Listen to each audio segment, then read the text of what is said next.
बढ़ते आगे, ऑपरेशन सिंदूर के दौरान भारी मुश्किलों का सामना करने वाले एलओसी के पास के गांवों के लोग अब अपनी सुरक्षा बढ़ा रहे हैं। सीमा पार की गोलीबारी से कई घर क्षतिग्रस्त हुए और कई लोग घायल हुए। स्थानीय निवासी भारतीय सुरक्षा बलों की तारीफ कर रहे हैं। एक निवासी ने कहा, हमारे सैनिकों ने हमें पाकिस्तानी गोलीबारी से बचाया, हम हमेशा उनके साथ खड़े रहे हैं। प्रशासन द्वारा बनाए गए नए बंकर अब ग्रामीणों द्वारा साफ और तैयार किए जा रहे हैं, क्योंकि उन्हें आशंका है कि स्थिति फिर से तनावपूर्ण हो सकती है। एक ग्रामीण ने कहा, हम पाकिस्तानी सेना पर पूरी तरह भरोसा नहीं करते। अतीत में नागरिकों को निशाना बनाया गया, इसलिए हम तैयार रहना चाहते हैं। सुरक्षा अधिकारियों ने कहा, क्षेत्र हाई अलर्ट पर है और लगातार गश्त की जा रही है। मजबूत बंकरों से गोलीबारी और घुसपैठ से सुरक्षा मिलने की उम्मीद है।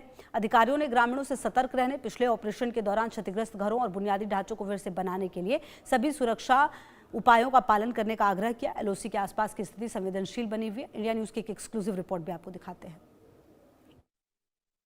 इंडिया न्यूज की टीम इस समय नियंत्रण रेखा उरी एलओसी के पास है और यहाँ से आपको तस्वीरों के जरिए हम आपको पीओके का वो सारा एरिया दिखाएंगे। ये जो आप तस्वीरों के जरिए देख रहे हैं, बिल्कुल बीच में से जहलिम बहता है और जहलिम के उस पार जो देख रहे हैं आप, ये पीओके के वो घर है जो कि वहाँ पर कई सारे अभी एक्टिविटीज़ जो है बीते कुछ दिनों से देखने को मिल रही है। और आगे आपको तस्वीरों में फिरोज दिखाने की कोशिश करेंगे। ये जहलिम का वही पोर्शन है जो दोनों अगर हम देखें तो कश्मीर जो कि पीओके है उसको डिवाइड करता है, कश्मीर से अलग करता है। और लगातार जिस तरह से बीते कुछ दिनों से इन्फिल्ट्रेशन अटैम्प्ट्स किए जा रहे हैं और इन इन्फिल्ट्रेशन अटैम्प्ट्स का मकसद यही है कि ज़्यादा से ज़्यादा आतंकी घाटी के इस साइड धकेल देना।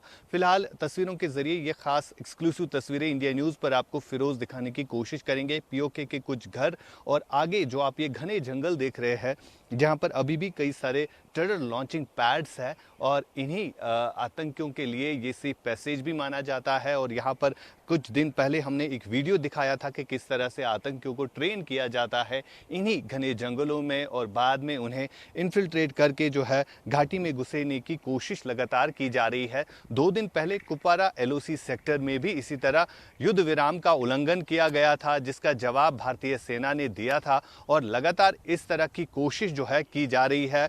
जो इस तरह से ऑपरेशन सिंदूर के बाद कई सारे आतंकी ठिकाने ध्वस्त भी हुए थे और उन्हें नए सिरे से बनाने की कोशिश जो है लगातार की भी जा रही है।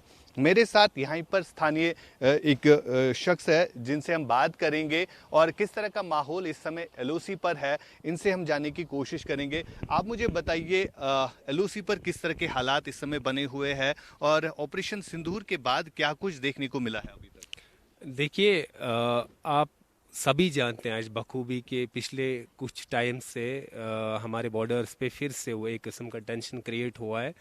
डिस्गस्टिंग फैक्ट मैं आपको ये बता दूं कि ऑपरेशन सिंदूर में जो पीओके में मिलिटेंट्स जो आउटफिट ऑर्गेनाइजेशंस या उनके जो सेंटर्स थे विच वर मिक्स्ड टू द मड, ये मैं कहूँगा वाया ऑपरेशन सिंदूर। डिस्गस्टिंग ये फैक्ट है कि now those people are trying to rebuild and re-establish those centers. Actually वो यही चाहते हैं कि 2019 के बाद जो जम्मू कश्मीर में एक पीस मेंटेन हुआ था, यहाँ लोग अभी हमारा टूरिज़्म इंक्रीज़ हुआ था, हमारा बाकी जितनी भी चीज़ें लोग अपना बिजनेस कर रहे थे, स्कूल बार बार मैं ये चीज़ कहता हूँ कि अभी हमारे स्कूल्स फंक्शन कर रहे थे, टूरिज़्म हमारा री इस्टेब्लिश मैं कहूँगा हुआ था, क्योंकि एक काफ़ी फ़्लो था 2019 के बाद जो टूरिस्ट का फ़्लो रहा। जाहिर सी बात है जब टूरिस्ट का ज़्यादा फ़्लो रहेगा तो इनकम तो बढ़ जाएगी, हमारा जीडीपी तो बढ़ेगा। सो आई थिंक पाकिस्तान और वो लोग who are just backing this process of re establishing these units जिनको ऑपरेशन सिंदूर में बर्स्ट किया गया था, मतलब उनकी इंटेंशन ही यही है कि कश्मीर में एक डिस्टर्बेंस रहे और and they don't want Kashmir to just मैं कहूँगा फाइनेंशियली हम स्टेबल हों या फाइनेंशियली कश्मीर या कश्मीर के लोग एडवांस हों। जाहिर सी बात है जब एक बंदा फाइनेंशियली स्टेबल होगा he won't take part in any activity जो उसको या उसकी सोसाइटी को या इन जनरल हमारी जम्मू कश्मीर को डिस्ट्रक्शन की तरफ ले जाए।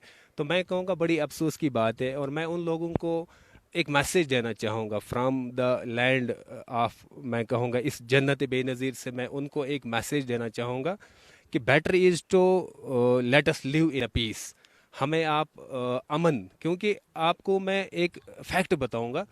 2019 के बाद, ये एक फैक्ट है, 2019 के बाद आप देखेंगे जीरो रिक्रूटमेंट जम्मू कश्मीर के अपने एरिया से है। टेरर रिक्रूटमेंट की आप बात कर रहे हैं। यस, बिल्कुल, मतलब zero recruitment right from 2019। whosoever is visiting our state post 2019, those are foreigners. Foreigners, I mean to say the people Pakistani. who are trained in Pakistan, who are trained in those centers which were mixed to the soil, mixed to the mud in Operation Sindoor. ये disgusting है। मैं आपके माध्यम से उनको यही एक message देना चाहूँगा, we don't want this disturbance, we don't want terrorism, we don't want our children to visit these nonsense spots instead of schools. हम चाहते हैं हमारे बच्चे जो एजुकेशन पढ़ रहे थे, हम भी चाहते हैं, वी एज अ कश्मीरी, मैं आपके साथ एलओसी पे बैठ के एक सिटीजन ऑफ दिस हेवन आपसे बात कर रहा हूँ कि हम भी चाहते हैं हमारे बच्चे या हम बाकी स्टेट्स की तरह, इंडिया की दूसरी स्टेट्स की तरह या बाकी नेशंस की तरह हम भी प्रॉस्पर हों, हमारे यहाँ खुशहाली हो। लेकिन I don't think our neighbouring nation वो चाहते ही नहीं है। बिल्कुल, पहले से नहीं चाहते हैं और वजह यही है जो आज टेररिस्ट यहाँ पर भेजे जाते हैं उनका ताल्लुक सीधे तौर पर पाकिस्तान से होता है। एक और युवा है जिनसे हम जानेंगे। ऑपरेशन सिंदूर हुआ, पाकिस्तान में कई सारे जो टेररिस्ट है वो मारे गए, लेकिन आज फिर से इसी तरह का टेंशन जो है एलओसी के एरियाज में देखने को मिल रहा है, क्योंकि आप भी इसी एलओसी डिस्ट्रिक्ट से ताल्लुक रखते हैं। किस तरह का माहौल ओवरऑल है और लोग क्या कुछ देखते हैं? देखिए जी, ऑपरेशन सिंदूर जब हुआ, हिंदुस्तान की गवर्नमेंट ने किया और बॉर्डर के लोग हमेशा आर्मी के साथ, हिंदुस्तान के साथ थे। और उस टाइम यहाँ के नौजवान खासकर तैयार थे कि हमें भी बोलो, हमें कहाँ पे जाना है, लड़ना है। तो दूसरी बात जो है ऑपरेशन सिंदूर, जो आपने भी सुना होगा, हमारी आर्मी इस टाइम पे भी रेडी है। रेडी है। लोग एलओसी पर रह रहे हैं, वो किस तरह तैयार है? देखिए, आर्मी तो ऑलरेडी रेडी है और नौजवान भी बोलते हैं कि जनाब हमें कहाँ पे आप भेजना चाहते हो, हम बोलो एक ही बार ये मसला सॉर्ट आउट कर दो।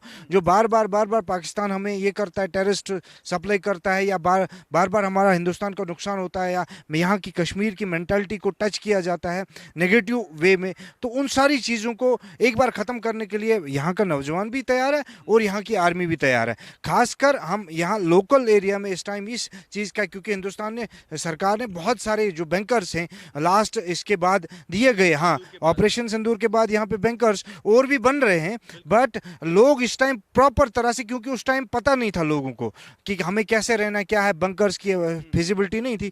बट अभी जो है लोग अवेयर हैं इससे, क्योंकि उस टाइम पे आर्मी हो, सिविल हो, हम हो, जो भी लोग यहाँ पे थे, उन्होंने बड़ी हिकमत की और लोगों को ऐसे इवैक्यूएट किया और जो है वहाँ पे लोगों को एकोमोडेट किया और आर्मी ने बहुत अच्छे से जवाब दिया उस टाइम पे। और इस टाइम अगर 4.0 होता है सिंदूर, तो मुझे लगता है कि एक बार हमें पीओके लेके ये मसला सॉर्ट आउट कर देना चाहिए कि बार बार इन चीज़ों पे ये ख़त्म हो जाए। बिल्कुल, जिस तरह से देश के गृह मंत्री बार बार ये कह रहे हैं कि पीओके हमारा अटूट अंग है, इसे वापस लेने की नौबत जो है अब आ चुकी है। और कुछ दिन पहले हमने देखा था कि पीओके में भी बड़े प्रोटेस्ट हो रहे थे। एलओसी पर रह रहे लोग, उनके भी रिश्तेदार जो है पीओके में रह रहे हैं, तो किस तरह की फीलिंग आप देखते हैं? क्योंकि जब अपना कोई वहां पर परेशान हो तो यहाँ के लोगों को दर्द भी होता है। मैं आपको एक मिसाल से समझाऊंगा। देखिए, आज इंटरनेट का दौर है, वो पुराना ज़माना नहीं है जब रेडियो पे खबरें सुना